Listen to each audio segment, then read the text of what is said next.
अस्सलाम वालेकुम।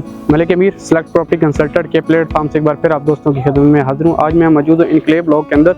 Enclave block के अंदर मेरे पास एक स्ट्रक्चर आया है डबल स्टोरी 5 मरले का, जिसकी फ्रंट एलिवेशन आप देख सकते हैं कि किस तरह माशाल्लाह डिज़ाइन किया गया है। और इसके अंदर 2 बेड्स रूम है, उसके साथ टीवी लॉन्च है, ओपन किचन है और साथ अटैच बाथ है। सेम इसी के ऊपर डिज़ाइन किया गया है और मुकम्मल ममटी तैयार है। ये ग्रे स्ट्रक्चर मुकम्मल तैयार है, जिसके अंदर अभी तक सिर्फ कुछ काम बकाया है, बाकी ये आप कंप्लीटली देख सकते हैं। हमारे भाई आपको इंशाल्लाह विजिट करवाएंगे।